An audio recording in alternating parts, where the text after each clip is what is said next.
Pero la economía matemática niega eso, no porque demuestre que no es cierto, sino simplemente lo hizo a un lado y desvió el problema hacia otro punto.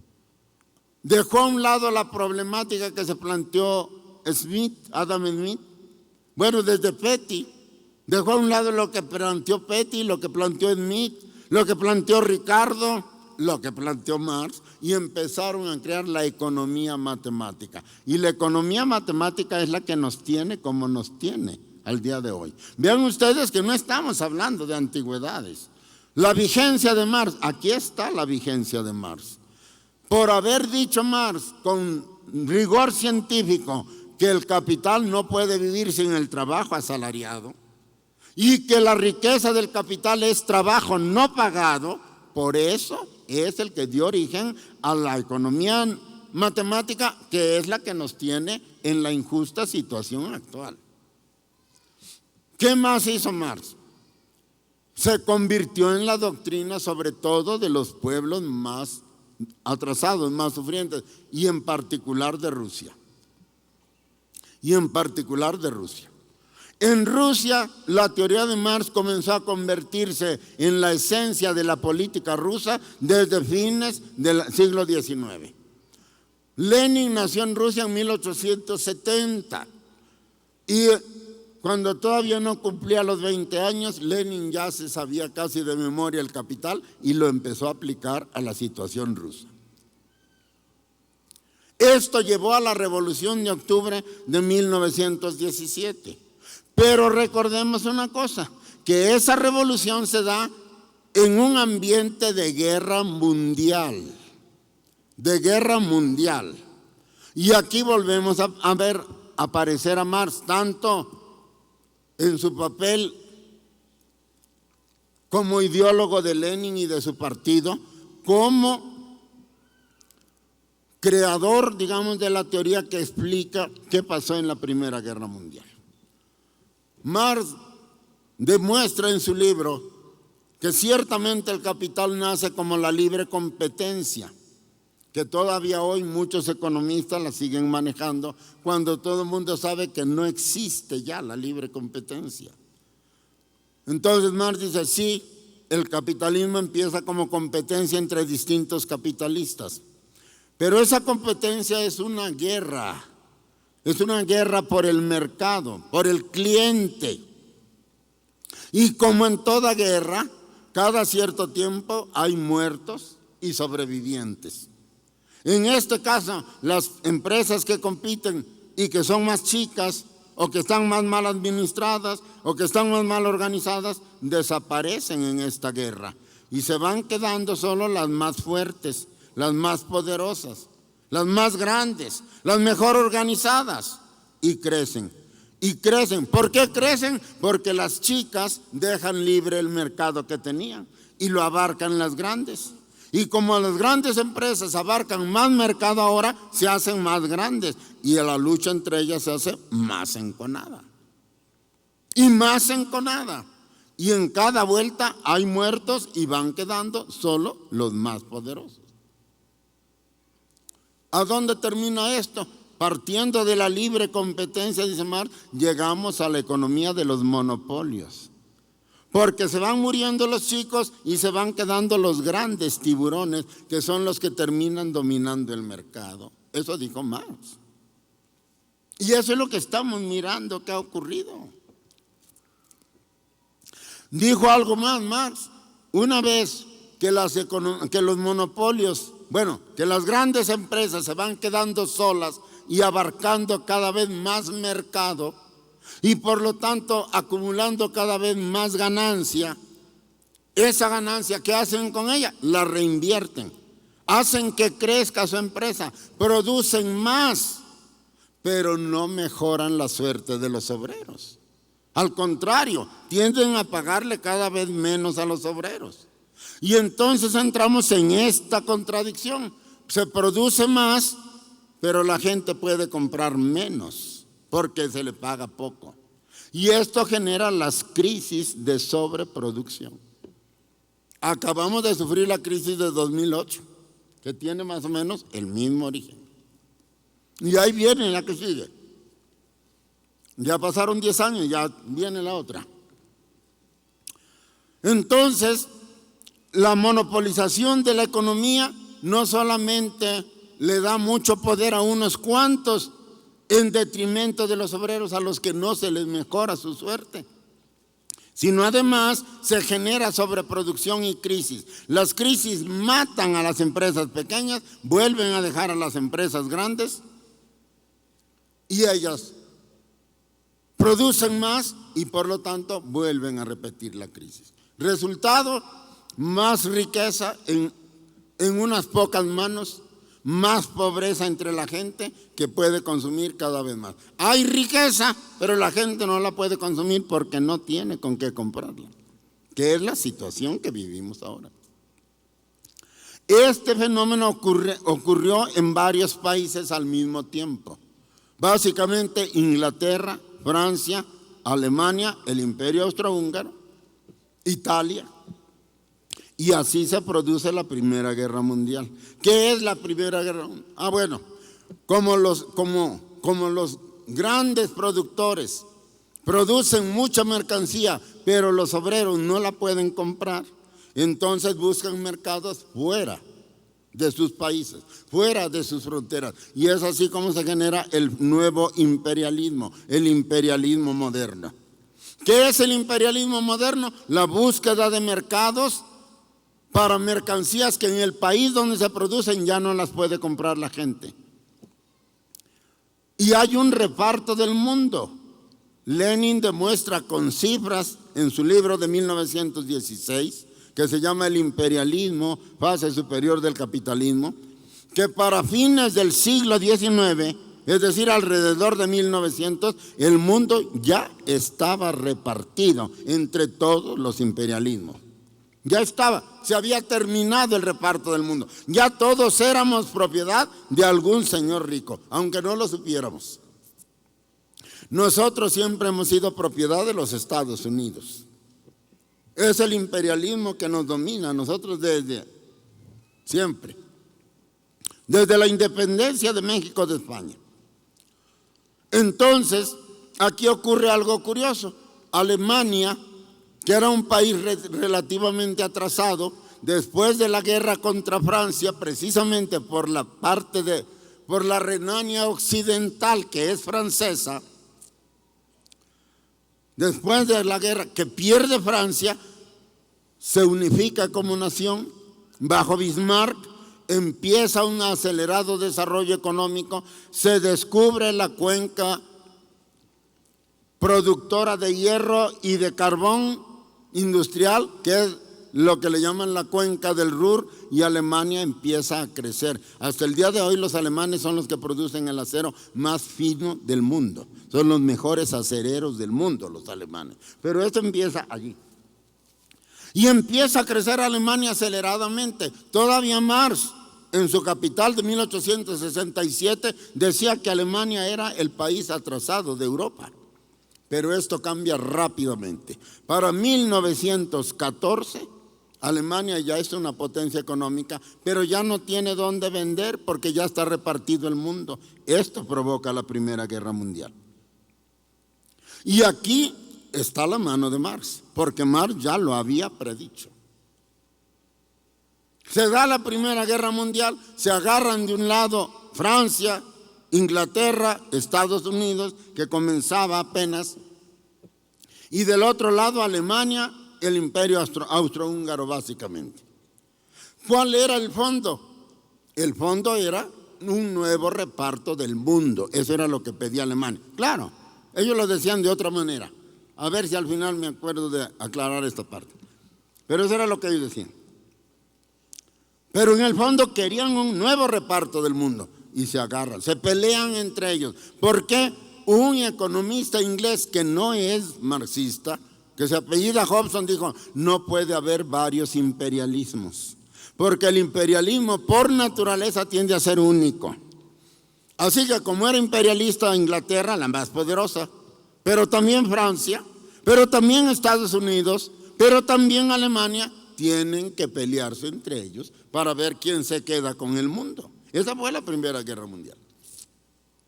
No se pudo resolver el problema de fondo, no se resolvió.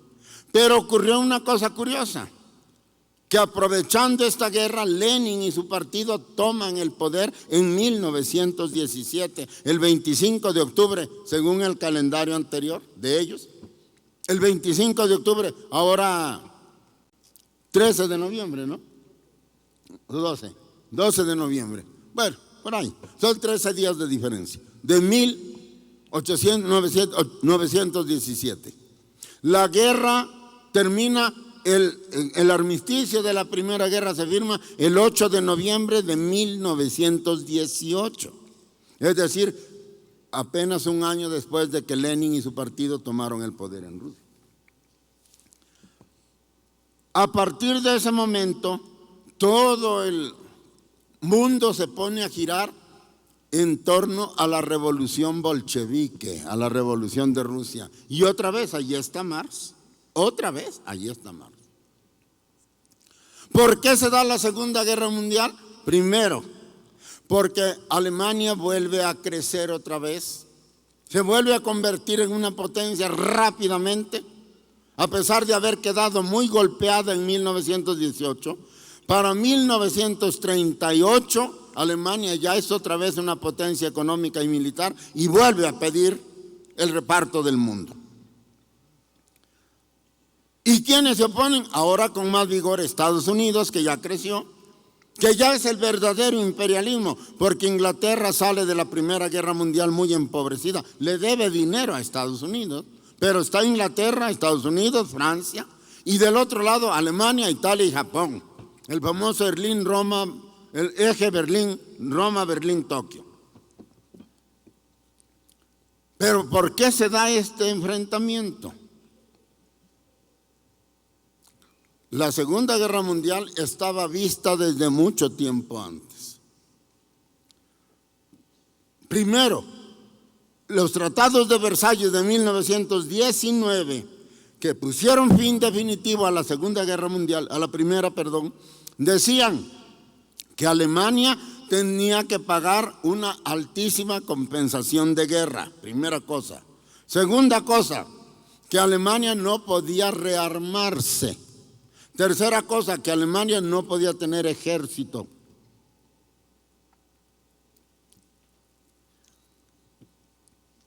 Esto tenía a los alemanes muy incómodos, muy molestos, porque las indemnizaciones de guerra eran muy altas.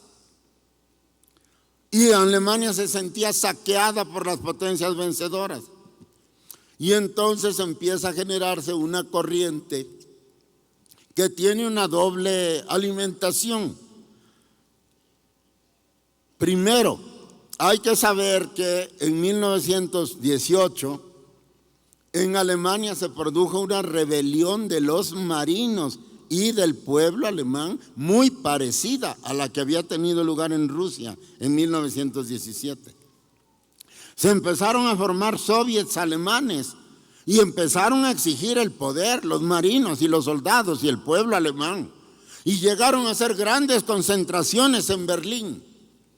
Y entonces la burguesía, asustada, segura de que aquello iba a bolchevizar a Alemania, se vale de la socialdemocracia alemana, que es una corriente light, de marxismo light, encabezada entre otros por Kautsky, el que publicó el cuarto tomo del Capital.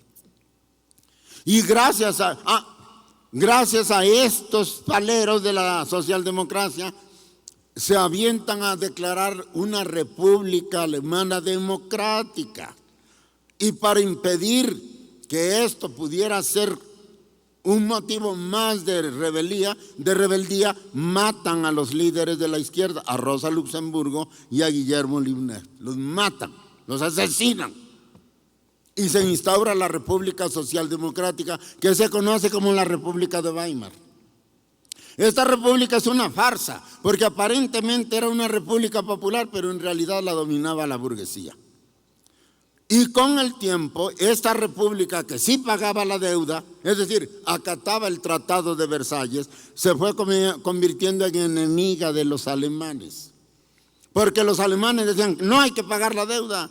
Hay que volvernos a armar, hay que volver a crear ejército. Y la República no quería. Y la van desplazando, la van desplazando. Esa es una de las razones que alimenta el problema. La otra es el crecimiento económico de Alemania, que pide nuevo reparto del mundo. Entre lo mundial y lo local, impulsan a Hitler al poder, que llega al poder en 1933. La llegada de Hitler al poder es lo que pone punto final a la República de Weimar. Ahí muere la República de Weimar. Pero Hitler no llega al poder, como luego dicen algunos, porque el pueblo alemán votó por él. No es cierto, fue un pacto secreto entre Hindenburg, el presidente, el ministro que era von Papen, el ministro, el canciller y el alto mando militar que apoyan a Hitler. Y presionan a Hindenburg para que lo nombre canciller en 1933. En 1934 muere Hindenburg y entonces ocupa su lugar Hitler. Pero Hitler, respaldado por el ejército y por la gran burguesía alemana, no hay duda de eso. Se conocen los nombres, el de Schacht o el de Thyssen, el gran acerero Thyssen, que estaban detrás de Hitler, que aportaba mucho dinero. Todos los militares de alta gradación estaban con Hitler. Y a partir de allí Hitler comienza una política de violación abierta al Tratado de Versalles. Eso lo vieron los ingleses. ¿A quién le debía a Alemania? Pues a Inglaterra y a Francia, pues eran los vencedores. Hitler dejó de pagarles y ellos no dijeron nada, se quedaron callados. Se empezó a rearmar Hitler, empezó a formar ejército violando el tratado y ellos no dijeron nada. Pero la cosa se puso más descarada cuando en 1936, en marzo si no me equivoco, Hitler invade de nuevo la Renania francesa, Alsacia y Lorena, los vuelve a invadir.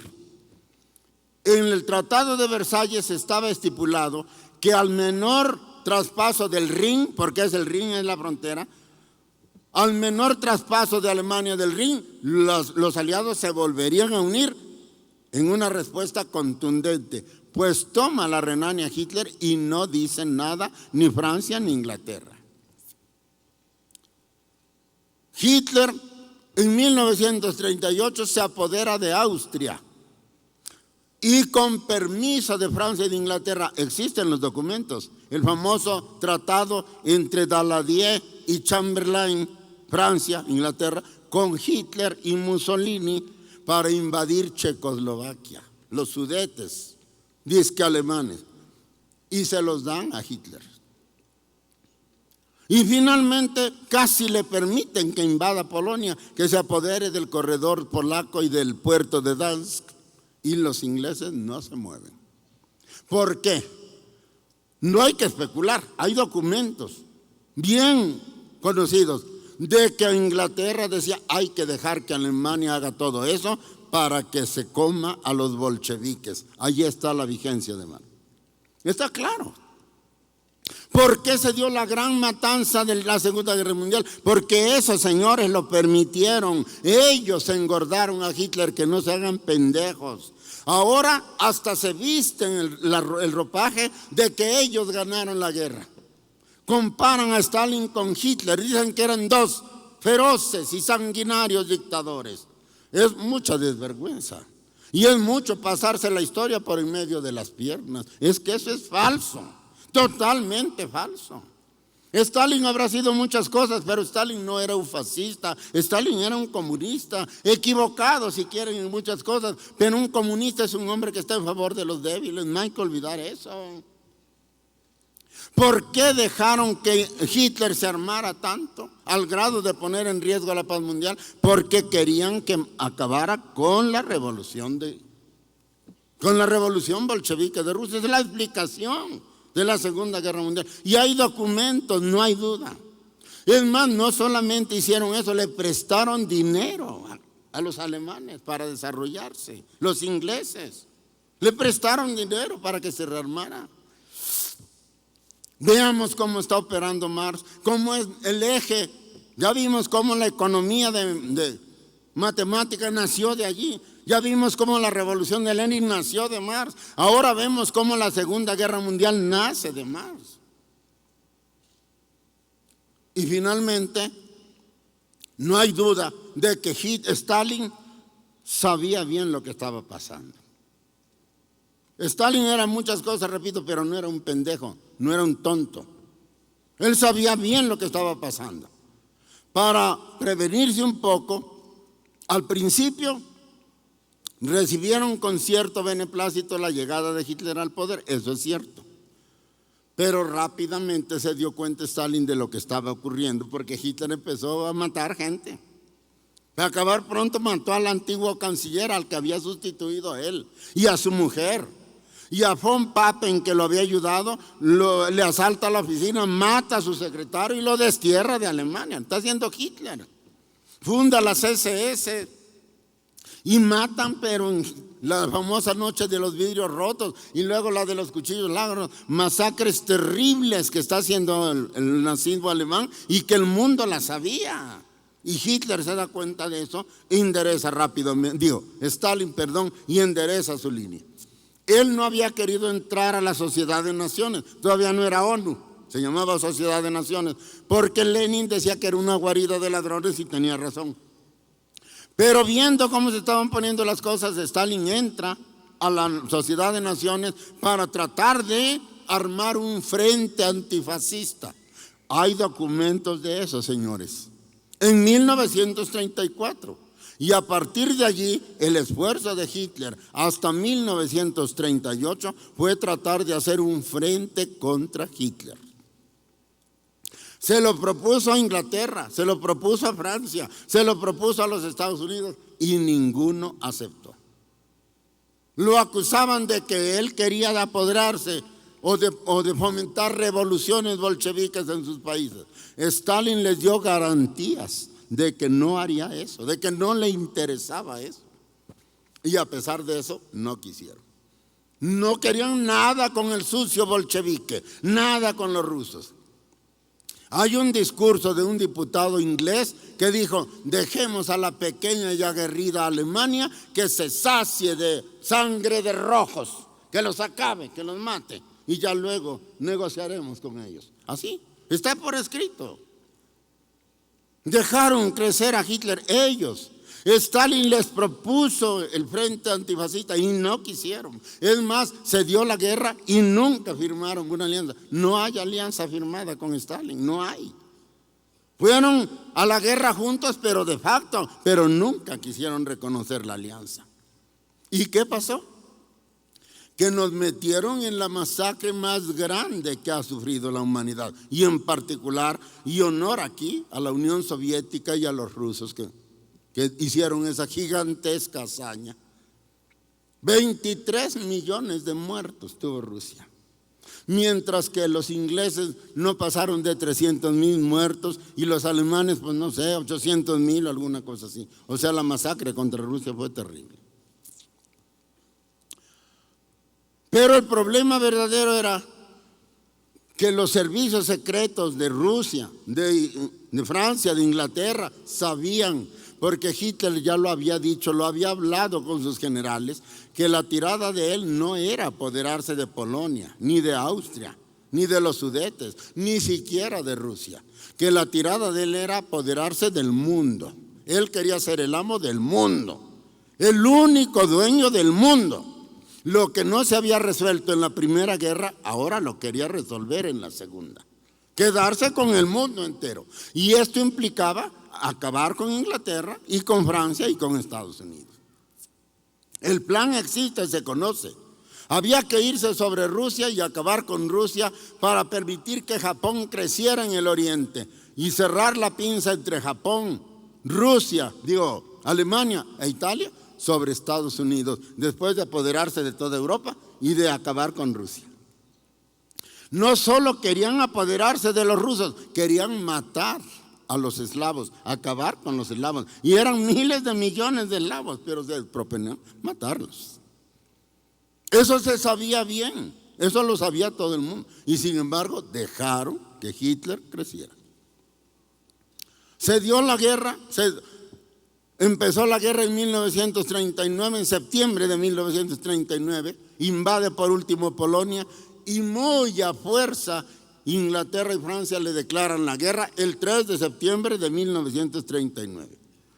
A eso se le llama la extraña guerra, porque le declararon la guerra pero no hicieron nada, nomás le declararon la guerra. Hitler en cambio atravesó el Rin, se apostó en las Ardenas, que era una zona boscosa y media de topografía accidentada, detrás de la llamada línea Maginot, y atacó por el otro lado a Holanda y a Bélgica para despistar a los pendejos, al ejército francés, perdón. Y lo logró porque todas las fuerzas francesas y las inglesas que estaban ayudando allí se movieron hacia el norte, mientras Hitler atravesó las Ardenas y se fue sobre Sedán y prácticamente llegó hasta el Canal de la Mancha, que era el pavor de los ingleses. ¿Dónde está? Hasta el Canal de la Mancha, porque el Canal de la Mancha es ya un brinquito para pasar a Inglaterra. Eso está ocurriendo, eso ocurre.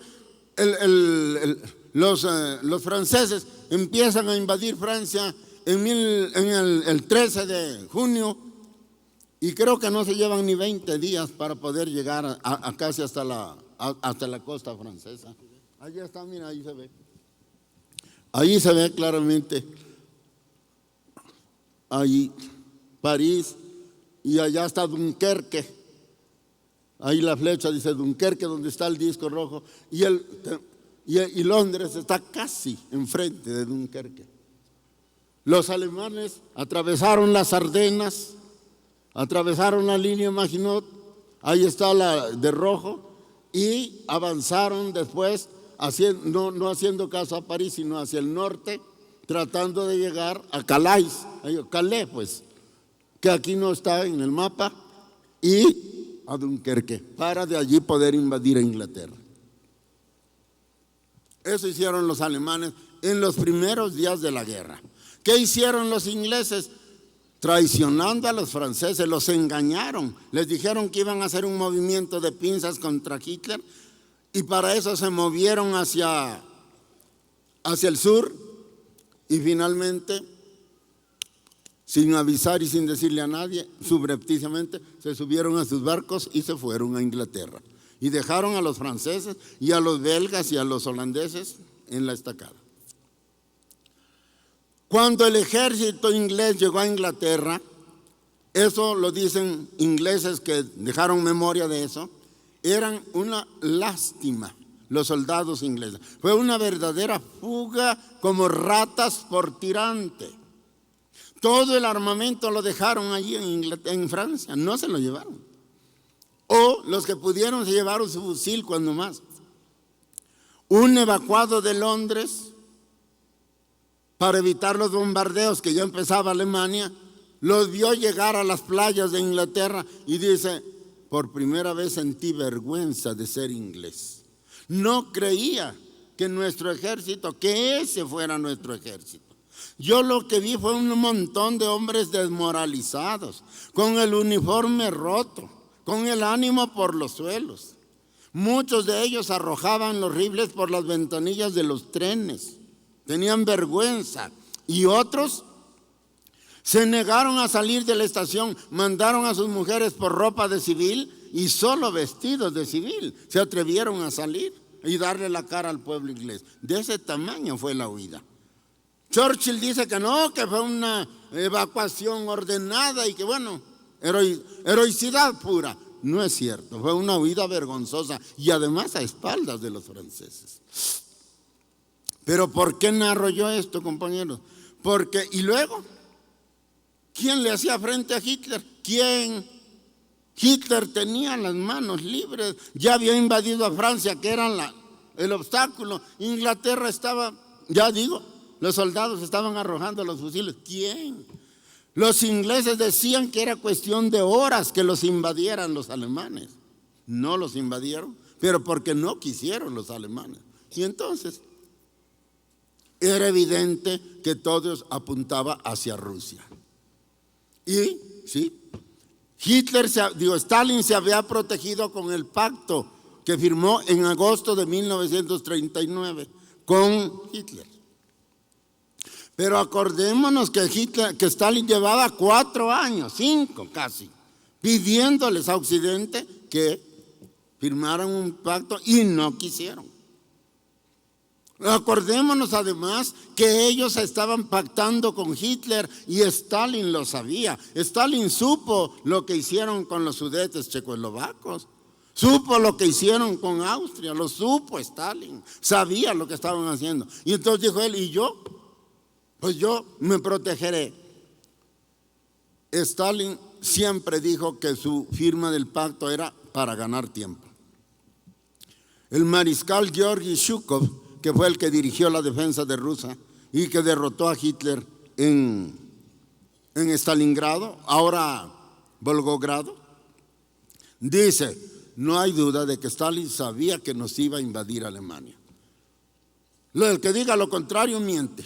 Hitler lo sabía, y tan lo sabía que nos empezamos a preparar casi desde 1934. Empezamos a prepararnos para resistir la invasión. Hitler sabía de las intenciones, Stalin sabía de las intenciones de Hitler y se estaba preparando para eso. Pero no hay que olvidar que la Revolución Rusa se dio en 1917 y que después de la Revolución del 17 vino la guerra civil terrible, terrible, porque los blancos, los enemigos de Lenin y de su partido, recibieron el apoyo de Francia, de Estados Unidos, de Inglaterra, indudablemente, de Churchill, que era un perro rabioso, y hasta de Alemania, porque la idea era derrotar a Lenin, expulsar a Lenin del poder. Y es realmente asombroso cómo pudieron aguantar esa ofensiva. Recién tomado el poder, con todo desorganizado, con los obreros sin experiencia militar, y cómo el pueblo se armó y defendió la revolución. Aquí juega un papel destacado Trotsky. Y hay que decirlo, porque uno de los grandes errores y de las grandes deudas que tiene Rusia y su revolución o su sociedad actual es con Trotsky. Trotsky habrá metido la pata como todos en la vida. Y algún día, si quieren, analizaremos a detalle. Pero Trotsky era un genio, indudablemente. Y un genio militar además. Y él fue el verdadero creador del Ejército Rojo. Él puso en pie al Ejército Rojo y digamos que él y su ejército derrotó a los blancos. Pero esa guerra fue sangrientísima también. De hecho, el gobierno de Lenin no se estabilizó sino hasta 1923. Y Lenin muere en 1924 en febrero. Lenin no tuvo prácticamente tiempo ni paz para organizar a Rusia. Todo lo que quieran decir de Stalin, que lo digan, pero Stalin fue el que levantó a Rusia de esa postración y la puso en capacidad de enfrentar al ejército más poderoso de aquella época, que era el de Alemania. Y eso lo dice Zhukov. Entonces, ¿por qué firmó el pacto con Hitler? Hay que creerle a Stalin cuando dice que quería ganar tiempo. Y Zhukov lo dice, se le había vuelto una obsesión a Stalin ganar tiempo, por una razón, porque Stalin sabía de dónde venía el Ejército Rojo, sabía cuáles eran sus avances, su disciplina, su número, sus armas. La aviación, la marina la conocía y sabía que no estábamos preparados para enfrentar a Alemania. Que en caso de una necesidad tendríamos que enfrentar a Alemania casi con el cuerpo y derrotarlos por número. Y de hecho, compañeros, eso fue lo que ocurrió. Por eso tanto muerto en Rusia. Rusia paró a Hitler con el cuerpo, para decirlo metafóricamente. Pero lo paró, y eso lo hizo Stalin.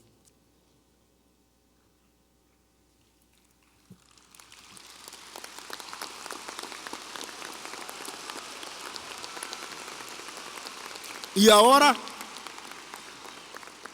qué dicen? Ahora dicen que no, que la guerra la ganó Churchill. Churchill, ya dije cómo quedaron después de la huida de Dunkerque, como ratas rebojadas. Con el apoyo de Estados Unidos se rehicieron, levantaron un ejército respetable, levantaron su aviación submarina, sus submarinos, pero no quisieron rescatar a Francia de las garras de Alemania. No quisieron. Tanto Estados Unidos como Churchill se pasaron toda la guerra en el norte de África. Creo que teníamos un mapa, compañeritos. En el norte de África, ahí se ven. Ahí es, no, el norte de África, lo que se llama el Magreb. Magreb, ahí está. En esa zona se movió el ejército de Inglaterra y el de Estados Unidos. La isla de Malta y algunas otras batallas. La guerra contra Rommel, el zorro del desierto, se dio aquí. Y el pretexto era que había que defender el canal de Suez. El canal de Suez es ahí donde se ve la península chiquita de Egipto. ¿No tienen señalador, compañeros? No, ¿verdad? Donde está la T de Egipto, ándale, ahí. A donde está la T de Egipto, ahí. Ese es el canal de Suez. Es decir, el canal de Suez une al Mediterráneo con el Mar Rojo. Y eso es un paso muy importante hasta el día de hoy. Ese canal ya existía. Y los ingleses dijeron que lo que ellos les importaba era impedir que cayera en poder de Hitler, en poder de Rommel. Y por eso se pasaron casi toda la guerra allí en el norte de África. Cuando el epicentro de la guerra estaba en el frente ruso. Se dice que Stalin tuvo la culpa por confiar en Hitler. Algo debe haber de cierto, pero ya dije yo cómo estuvieron las cosas. Pero lo que no se dice, y a mí me parece una gran injusticia, es que la cantidad de muertos y las terribles pérdidas de Rusia fueron más de 1.500 grandes ciudades que arrasaron los rusos, los alemanes. Todas las cosechas, todo el trigo de Ucrania, que era el granero de Rusia entonces, también lo asolaron los alemanes. La tirada era apropiarse del petróleo de Bakú. Todo eso ocurrió precisamente porque los señores ingleses y norteamericanos andaban en el norte de África y Francia estaba dividida. De París para el sur estaba gobernada por el famoso llamado gobierno de Vichy, que era fascista, aliado, colaborador de los alemanes. Y la parte norte la tenían los alemanes. Inglaterra estaba movilizada, le tenían miedo a la invasión alemana.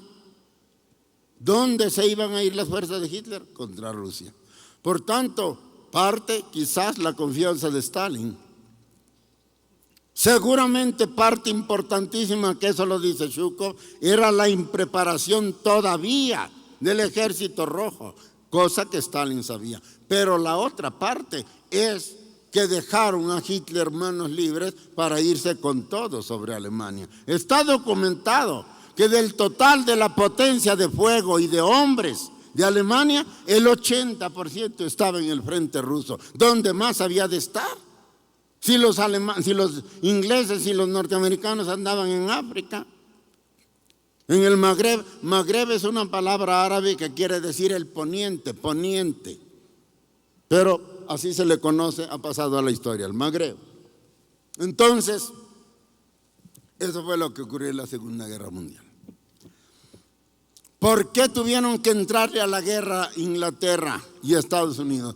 Cuando ellos habían dejado a Hitler crecer, cuando le habían dado a Austria, le habían dado a Checoslovaquia, le habían dado a Polonia prácticamente.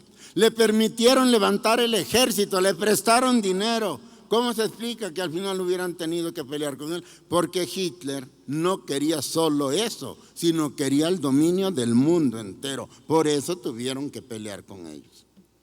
Si Hitler se hubiera limitado a irse sobre Rusia, ellos no solamente no hubieran movido un dedo, le hubieran aplaudido a Hitler y hubieran pactado con ellos. No hay duda de eso. Está documentado y ellos dirán lo que quieran, pero eso es lo que realmente sucedió. Ahí vemos otra vez a Marx. ¿Contra quién iba? Contra el marxismo en acción, contra el marxismo de los rusos. Por eso, ahí está Marx. Terminó la guerra. ¿Y qué siguió? La Guerra Fría. Los antiguos enemigos se aliaron hasta el día de hoy, porque ahí está Alemania con ellos, y ahí está Italia con ellos, y ahí está Japón con ellos. ¿A poco no es cierto? Se volvieron a aliar las comadres que estaban peleadas. ¿Por qué se volvieron a aliar? Porque había que derrotar a Rusia.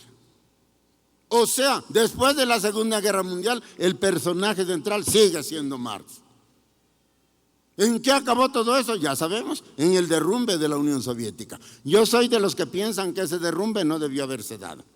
Yo creo que Rusia iba bien. Yo creo que hubo traición y hubo cobardía, o cuando menos falta de visión, entre otros del menso de Gorbachov. No le quiero decir de otro modo, pero para mí Gorbachov es un despreciable cobarde. Así, cuando menos eso. Rusia no tenía por qué haber claudicado, cuando menos no así. Claudicaron de tal manera que no solo le dejaron al mundo a Estados Unidos, sino que además ni siquiera les dieron seguridades, pues por escrito, de que no volverían a hostigar militarmente a Rusia. Y ahí está lo que está pasando. La Guerra Fría fue la alianza de los antiguos enemigos de la Segunda Guerra Mundial, ahora otra vez contra Rusia. Hicieron que cayera la Unión Soviética y allí siguen. No se ha resuelto el problema, compañeros. No se ha resuelto. ¿Por qué no se ha resuelto el problema? Es que la Segunda Guerra Mundial hizo algo gravísimo, algo más grave todavía. Resolvió la duda, ¿quién se queda con el mundo? Porque esa era la disputa, desde la Primera Guerra. Y la Segunda también. Entonces la Segunda Guerra resolvió lo que la Primera no. La Segunda Guerra dijo, el derecho a gobernar el mundo le toca a Estados Unidos. La Segunda Guerra, la victoria de Estados Unidos en la Segunda Guerra es la que le ha otorgado esta arrogancia y esta seguridad de que a él le toca gobernar al mundo entero. No hay tampoco duda de eso. También hay documentos, compañeros. También hay documentos. Hay declaraciones. Eso es lo que sienten ellos. Y a la caída de la Unión Soviética, eso se levantó como quien le echa petróleo a una llamarada. Volvieron otra vez a decir, nosotros. No hay otra potencia en el mundo que pueda garantizar la paz y el orden mundiales y el progreso del mundo. Somos los dueños del mundo. Somos los dueños de la humanidad. La humanidad entera nos debe respeto y obediencia y colaboración. Y vamos a impedir que ningún otro foco de poder se levante para impedir otra guerra. Ya no vamos a dejar otra Alemania. Por eso están atacando a Rusia y a China. Por eso. Esa es la consigna. No debe haber otro poder, porque si hay otro poder, solo vamos a tener que resolverlo con otra guerra. Las cosas están claras. Vean que no estamos hablando del pasado. Y ahí está otra vez Marx. ¿Quién está sosteniendo a China? Marx. ¿Quién está sosteniendo a la actual Rusia y a Putin? Marx. ¿Quién sostiene a Venezuela y a Cuba? Marx, compañeros.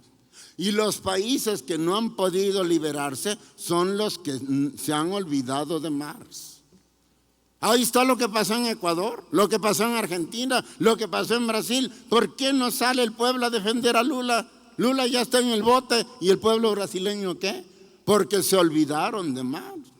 Porque no aplican lo que Marx dijo. Hay que organizar y armar al pueblo si realmente queremos un cambio. Y eso es lo que nos va a pasar a nosotros con López Obrador. Vean ustedes cómo no estamos fuera de México. ¿Por qué nosotros no estamos con López Obrador? Porque López Obrador está provocando a la burguesía, pero yo no sé con qué la va a enfrentar cuando se le venga en contra. ¿Con qué la van a enfrentar? Esos oportunistas que lo siguen, Gabriela Cuevas y Napo, quién sabe qué diablos, y Tania Cloutier, esos se van a salir a morir a la calle. Van a querer que se salga a morir el jodido, el pueblo. Bueno, y eso no está mal, pero ¿a cambio de qué? ¿A cambio de sostener a López Obrador en el poder? No, yo no le entro a eso. Nuestro camino es más lento.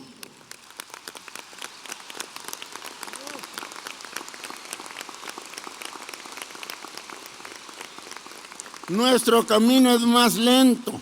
Vamos más despacio.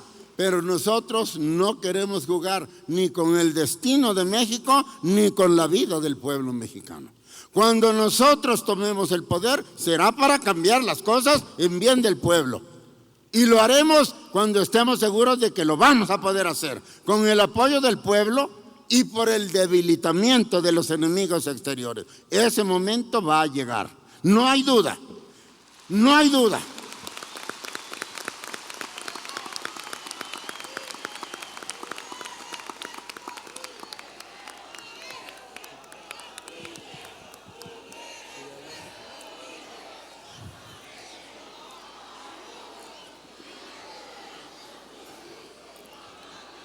Gracias, compañeros.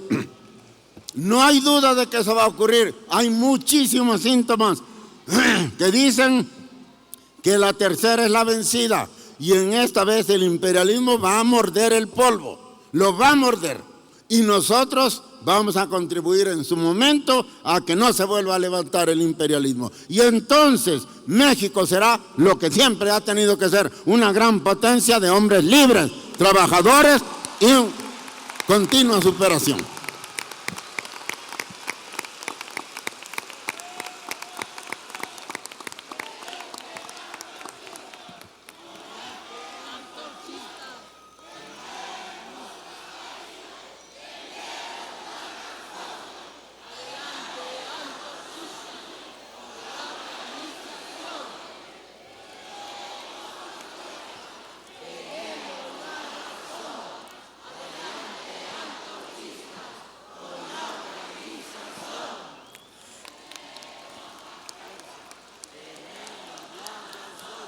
Adelante, antorchistas, con la organización. Sí, señor, así es, compañeros. Una última consideración y me callo. ¿Qué otra cosa hizo Marx? Crear el concepto de ideología y definirnos con toda precisión qué es la ideología. Lo digo porque tiene mucho que ver para entender lo que pasa, para reaccionar correctamente y para no dejarse engañar. Hoy por hoy está de moda decir que vivimos el fin de las ideologías. ¿Qué quieren decir? El fin del marxismo, eso es lo que quieren decir. El fin de una filosofía liberadora, eso quieren decir. Pero eso no es ideología. ¿Qué es ideología? ¿A qué le llamó ideología Marx? Le llamó ideología a la visión relativamente cierta. No es una mentira, no es una falsedad total, es relativamente cierta y por tanto también relativamente falsa. Es la visión relativamente cierta que las clases dominantes tienen sobre su papel y sobre su situación y sobre la situación de las clases dominadas. Marx demostró que toda la economía, incluida la de los clásicos y con mayor razón la economía moderna, es ideológica. ¿Por qué? Porque maneja categorías relativamente ciertas, pero al mismo tiempo ocultadoras de la verdad. Así se entiende el concepto de no llamarle plusvalía, sino ganancia. No llamarle trabajo no pagado, sino utilidades legítimas. Hablar del capital como si el capital estuviera desligado del capitalista. Y eso tiene la intención de decir, es el capital, es el capital. Pero al capital no se le puede reclamar nada porque no es una persona. Porque según ellos es maquinaria, edificios, trenes, medios de comunicación, bancos o dinero. Pero finalmente son cosas. Entonces es el capital, el capital. Llamarle salario a la mala paga que le hacen al obrero por su fuerza de trabajo. Todo eso es ideológico. Pero vean ustedes, cuando el capitalista dice, yo le hago un bien a la sociedad, porque invierto mi dinero, le doy trabajo a la gente gana un salario y puede vivir. Lo que están diciendo es cierto. ¿Cómo no? Es cierto. Pero ¿dónde está lo ideológico? En que no dicen que eso no lo hacen por buenas gentes, sino porque también ellos necesitan hacerlo. Como ya sabemos, y si no, bueno, pues permítanme decírselos brevemente. El obrero, el capitalista, no el capital, le paga al obrero no su trabajo, sino su fuerza de trabajo. Y la fuerza de trabajo vale menos que el trabajo del obrero. Al obrero se le paga su fuerza de trabajo antes de que trabaje. Ya que se le pagó, se lo pone a trabajar. Y entonces el obrero genera más riqueza que la que le pagaron. Si al obrero le pagaron 200 pesos de salario y él produce 1,000 pesos en la jornada de trabajo, allá hay 800 pesos que no se le pagan. ¿Y qué es lo que forma la ganancia del capital? Eso es lo que no dice el capitalista cuando habla de que da trabajo. Pero es cierto que da trabajo. Allí está la visión ideológica. Allí está la visión ideológica. Es cierto que podemos hablar de un mercado. Es decir, si concebimos a todos los compradores y vendedores de lo que sea de un país y nos lo imaginamos en la cabeza, podemos pensar en el mercado. Pero cuando se dice de las leyes del mercado, se habla como si el mercado tuviera voluntad propia, como si fuera un dictador o un buen hombre que dicta sus propias leyes. Falso. Las leyes del mercado son las leyes que le impone, es la forma en que lo hace funcionar el capitalista.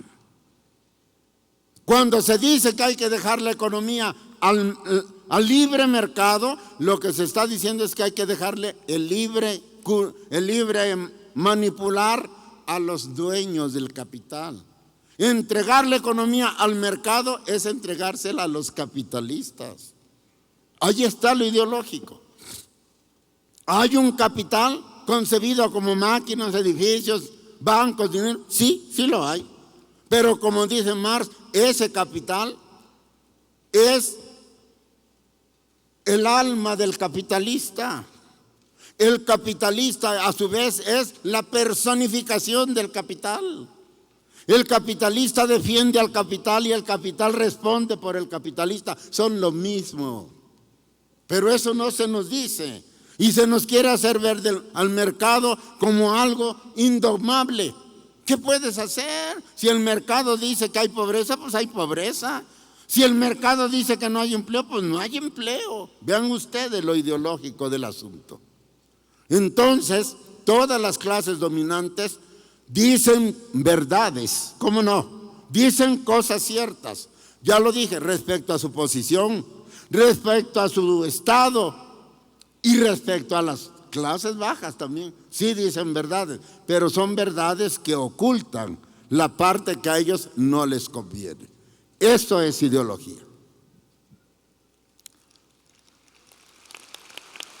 Por lo tanto, no puede haber fin de las ideologías. No puede haber fin de las ideologías. Tiene que seguir habiendo ideología. Hay ideología. Porque las clases dominantes tienen necesidad de esconder parte de la verdad y usar la otra parte para marear a la gente, para manipular a la gente. ¿Por qué le dicen al obrero, yo te doy trabajo, gracias a mí como en tu familia? Pues porque se lo quieren ganar y lo quieren hacer sumiso a la explotación a la que lo someten. Y desgraciadamente lo que le dicen es cierto. Pero no es la verdad completa, es una verdad ideológica. ¿Qué es lo que hace Marx? Completar la verdad. Eso es lo que hizo. Al completar la verdad, al desnudar la realidad del capital en su obra, nos da la verdadera realidad, nos dibuja la situación tal cual es. Lo que tiene de bueno el capital y lo que tiene de perverso, que es lo que no nos dice la economía capitalista. Eso lo hace Marx.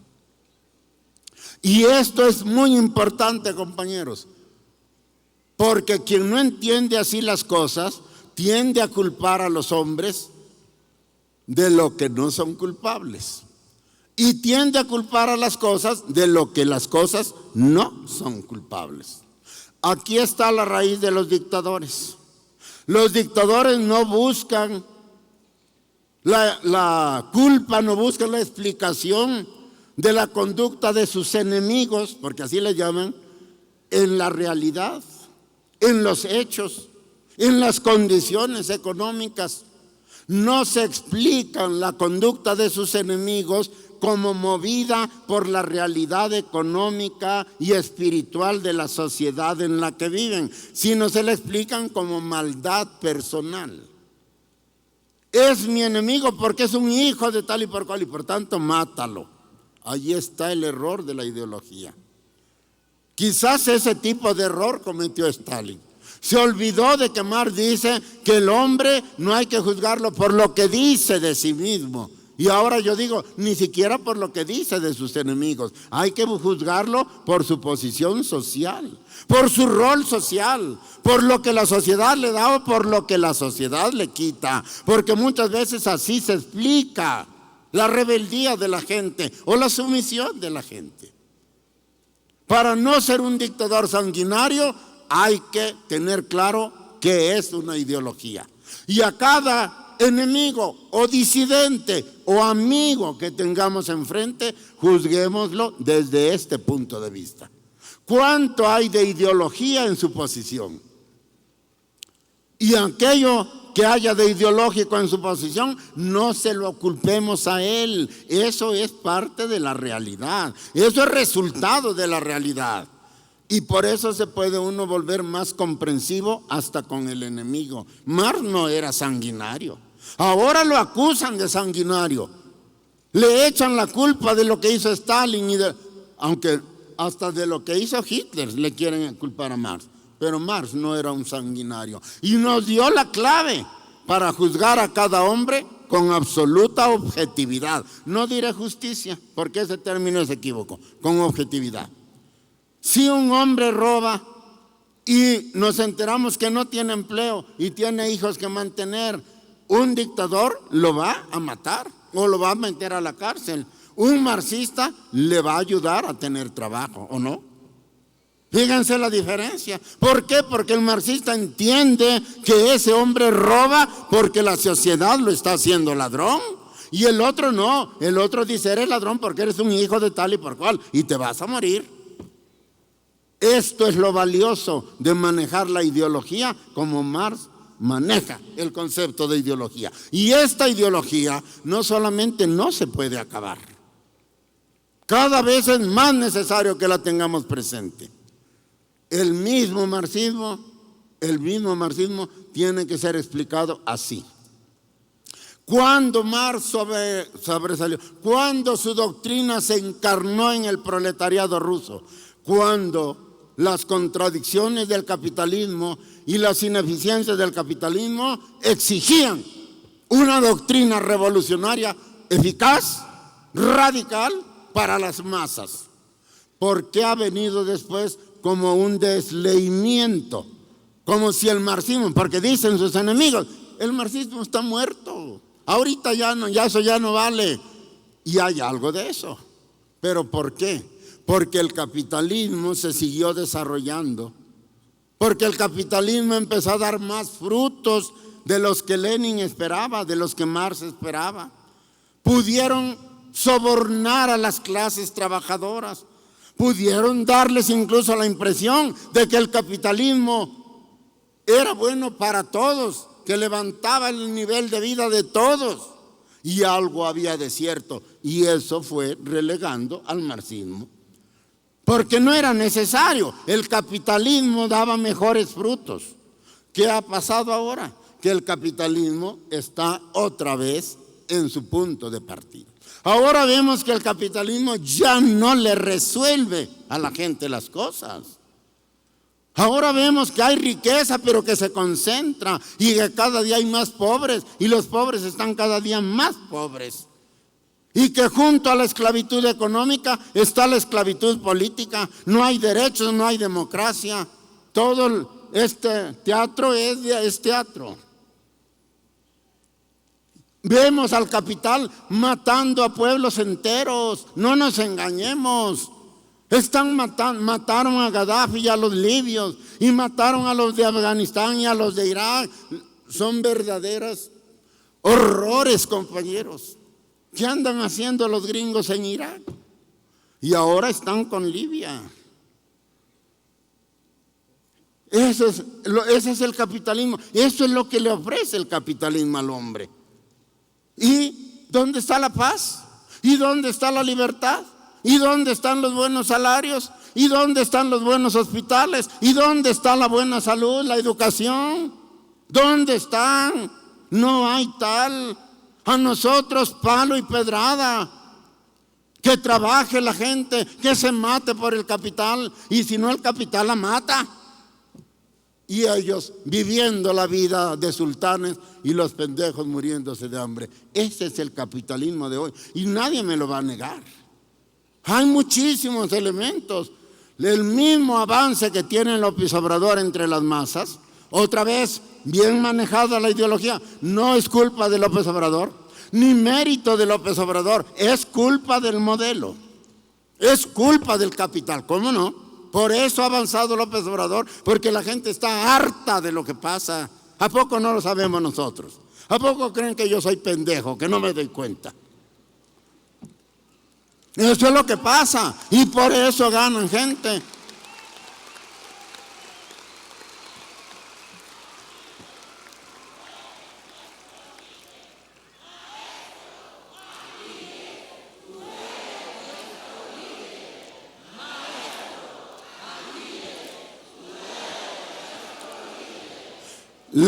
Le reclaman a mí que por qué no despega. Y otra vez la ideología, es que no despega porque no habla bien, es que no despega porque tiene cara de palo, es que no le dice a la gente lo que quiere oír. Falso. Mí no despega porque no puede criticar al sistema que lo postula. Y López Obrador sí, ahí está la ventaja. Es decir, el rezago de Mid es objetivo. Él está amarrado a un sistema podrido que ya no funciona y lo tiene que defender. ¿Quién levanta así? A ver, díganme, ¿quién chingaba a levantar así? Ni yo ni ustedes. Defender a algo que está muerto es imposible y esa es la misión de mí. Ahora la crítica de López Obrador, pues es mejor que la de mí, porque él sí puede criticar al sistema. El problema es que no sabe bien cómo criticarlo. El problema es que lo critica mal, pero puede hacerlo. No lo hace porque no sabe, porque no quiere, pero puede. Mid no puede, no puede. Esa es la verdadera realidad. Nosotros, compañeros, sí sabemos, sí podemos, y precisamente por eso decimos, este no es el momento de tomar el poder. No, yo no le voy a hacer el trabajo al capital, no. Si lo quieren hacer, que lo hagan ellos. Nosotros tomaremos el poder cuando el pueblo esté listo para gobernar y para cambiar las cosas. Y las vamos a cambiar. Y las vamos a cambiar, se los aseguro. ¿Cómo que no? Pero en su momento y con un enfoque científico de la problemática. Es decir, volviendo a aplicar a Marx, porque eso es lo que exige este momento. Eso estaba yo diciendo, eso es lo que exige este momento. Ya el desarrollo del capitalismo y su capacidad para engañar se acabó. Ahora está mostrando su verdadero rostro de chacal, de vampiro del proletariado. Y ahora se vuelve a ser necesaria una doctrina radical, científica, que levante a los pueblos y los enseñe a luchar con éxito. Vuelve pues. Todo el mundo lo dice, vuelve Marx. Estamos ante el retorno de Marx. ¿Por qué? Pues porque la vida del mundo vuelve a ser favorable a una doctrina como la suya. Por eso hablar hoy de Marx no es hacerle homenaje a un santón del siglo XIX. Eso vale madre entre nosotros, compañeros. Le hemos venido a hacer un homenaje al hombre que si lo seguimos con fidelidad y exactitud nos va a sacar de este atolladero. Muchas gracias, compañeros.